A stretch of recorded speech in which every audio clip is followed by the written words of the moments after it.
Hi, this is Mark at learnhowtogarden.com, and in this fourth of our series on winter greens we're going to be talking about cauliflowers. Now, cauliflowers are probably the most temperamental of the brassicas to grow in your own garden for some strange reason. They seem to grow much better in a field situation.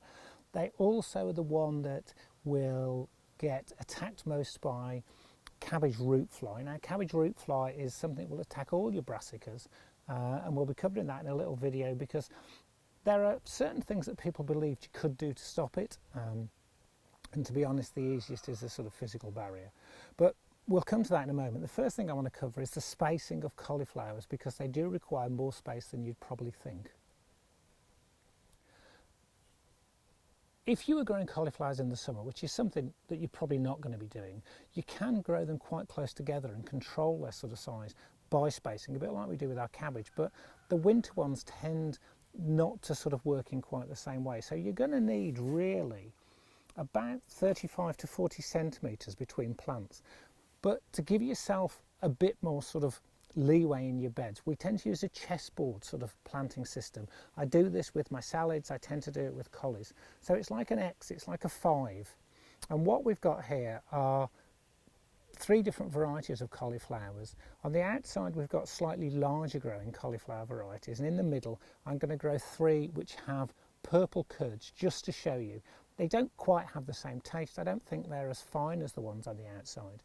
And cauliflower is one of those things that is worth growing to sort of really experience the sweetness that you can get. But I wouldn't devote a huge amount of space, if you've got a small garden, to it. So into our bed, and basically out of this bed we've taken our early peas and broad beans. We're just going to pop these seedlings.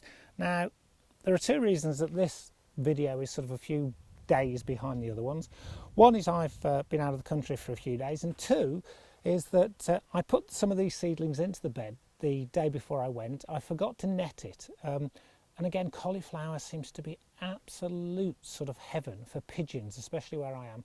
And the next morning the pigeons had eaten all of them, and the other seedlings that I had weren't quite large enough to sort of grow, so I've had to wait a week to be able to sort of pop these into our seed bed. So we've got our cabbage in our chessboard planting. Like I say, it's quite easy if you imagine you're only going to plant on one colour in your chessboard. The next thing I want to talk about is this thing called cabbage root fly. Now, although it's called cabbage root fly, it attacks all members of the brassica family. It's a tiny little fly, and the way it works, it lands very, very close to the base of your plant. If we can focus right down here on the plant, it would land sort of right in here. And what it does when it's landed here, it lays eggs into the soil, and they, when they hatch into sort of little maggots and grubs, migrate onto the roots of your brassicas. The first you'll know about it is when your entire plant just collapses in a sort of heap. You pull it out the ground and the entire root system will be infested with maggots. Now, at some point it will attack most brassicas, and there are sort of certain things you can do about it.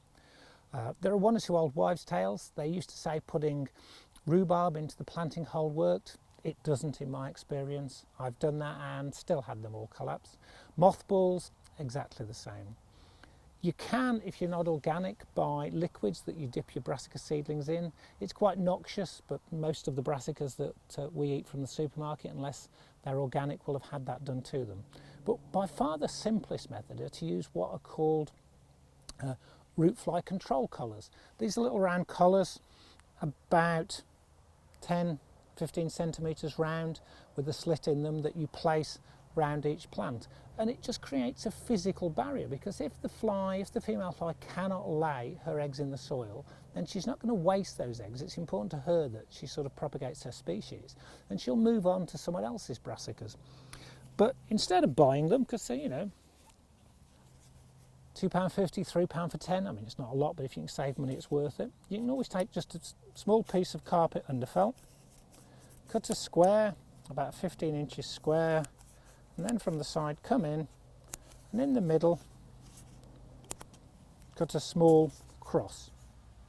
We then place that round our brassica so that it's in the middle of the cross. And the reason we've cut this small cross is so that as the plant grows, it just pushes the cross out. It gives itself enough room to grow, and the underfelt is soft enough that it won't cut in to the actual plant itself. Looks a bit odd sitting in your bed, but it will save your brassicas. And it's just a little sort of money saving tip. They're usable, you know, you can use them more than once. Underfelt, you've probably got some knocking around in your garage or your shed, or someone you know has. If you're walking along, there's something to skip, just take a couple of foot. I sound like a skip monkey now, don't I? Advising you to sort of rob people's skips.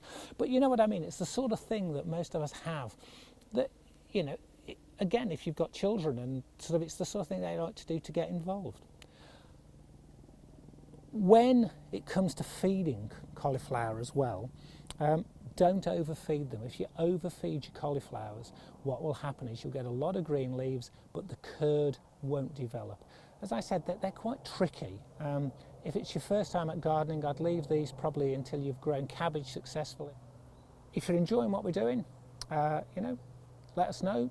Drop us a line. If I'm missing things out, please let me know and I'll try and cover them for you. And that's Mark at the 10 Minute Garden saying that's number 4. Thanks a lot for watching. Bye.